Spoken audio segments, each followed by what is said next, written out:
Welcome back. Thanks for joining me again. It's Sam the electrician here talking about Western independence and Alberta separation.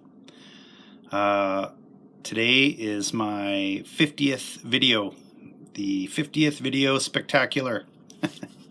Thanks for sticking around. I know a lot of these videos are pretty dry. I don't have any editing skills or capabilities. I film them on my phone in my camp room after work at night. So thank you for listening. The ideas are more important than any flashiness that I could interject into these videos.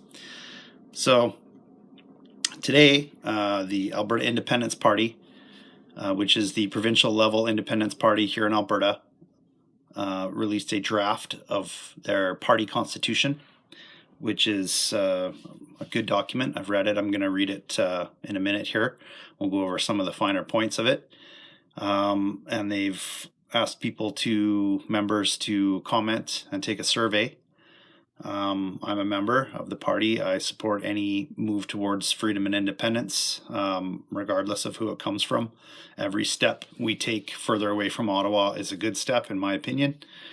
I'm sure there's a lot of people out there that agree with me, and I'm sure there's a lot of people in Central and Eastern Canada that agree that they don't want us in the country anymore. So let's all work together and get us out. Mutually beneficial arrangement. So having said that, I'm going to jump right into this party constitution that they released today. There's a short preamble, and then they have 10 founding principles. So let's get into it. The Constitution of the Independence Party of Alberta. The people of Alberta, having attempted for generations to obtain a fair agreement within Canadian Confederation without success, hereby establish the Independence Party of Alberta. The people of Alberta are proud and determined, willing to lead and accomplish goals that others will call impossible. The Independence Party of Alberta is committed to legally and democratically severing ties with the federal government of Canada and creating the independent nation of Alberta. I'm going to stop there and just say, if and when Saskatchewan comes out with us, then, obviously it may end up being called something else, the Republic of Western Canada or whatever it's going to be. Those are minor details that can be ironed out during, while it's happening. But the idea is there, and it's firm and sound, in my opinion. Back to the document. There are 10 founding principles. I'm going to read them and then have maybe a comment or two after each one. So here we go. We believe that Albertans will be significantly better off within the independent nation of Alberta than within Confederated Canada. I have no arguments with that. I fully agree. 2, we believe in the individual rights and freedoms of all Albertans at no expense of anyone else's individual rights and freedoms or harm or threats to other individual rights and freedoms. Okay, that's a little wordy. They could clean that one up a bit, but they're basically saying everyone has the same individual rights and freedoms, and you don't have the right to hurt or harm or threaten anyone else. 3, we will repatriate all powers granted to Alberta under the Constitution as we seek to sever Alberta's current relationship with the federal government. Okay, that goes without saying. We need the power to be an independent nation, and there will be no power that Ottawa holds over us as an independent nation. 4, we are committed to working with First Nations to achieve a framework and agreement between Alberta and the First Nations within Alberta.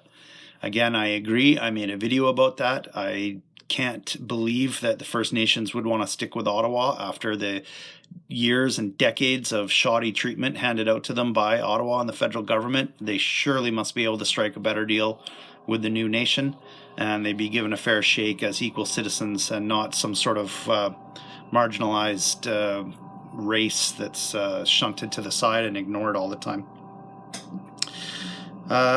5, we will establish an Alberta Constitution and an Alberta Charter of Rights and Freedoms. Of course, that goes without saying. The devil is in the details on that one. The Constitution would have to be very, very well written and specifically written.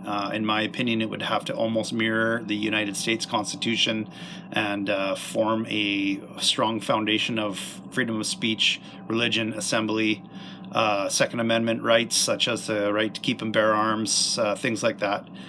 would be need to be hammered out, I suppose, in referenda throughout Alberta. Number 6, we commit to accountable government through the right to recall elected representatives and to initiate referenda. So more direct democracy. It's never a bad thing. We all have to try to work together and to be able to recall someone who's gone off on a tangent and is doing stuff that Albertans don't agree with. Definitely would increase accountability within our political system. 7, our governance principle is democracy. Okay, no problems there. 8, our economic principle is free market capitalism. That goes without saying. 9, we believe in the rule of law and that all individuals are equal before the law. Very important, especially when it comes to First Nations and marginalized, as they say, or minorities or whatever. Everyone has to be equal under the law, regardless of any immutable characteristics. It has to be, everybody has to be the same. The law must be applied to everybody the same.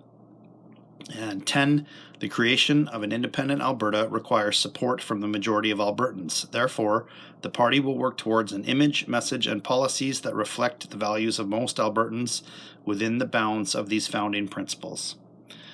So that's just saying that they're going to try to get everybody on board. So there you have it. The Constitution of the Independence Party of Alberta, Alberta Independence Party. I personally believe that everybody should be, anyone who's independence minded and separation minded should shoot these guys $20 and become a member and grow the movement provincially as well as federally. It's great to jump on the Wexit bandwagon on Facebook and stuff, but they work on a federal level, and a provincial level is where we're really going to seize power and move forward. I'm not discounting Wexit in any way. It's very important to work on both levels. But with a provincial party, we have a chance of grabbing at least if not a majority in the legislature, then a major portion of it, and we can start really affecting provincial politics and steering us towards independence and freedom. So go check them out. Check out their website, abindependence.com, I believe it is, or Google it. I've had some comments from people saying that they're UN globalists and this and that, but I don't see any of that. I don't disagree with anything in the Constitution that they've drafted. And there's a survey you can take if you're a member.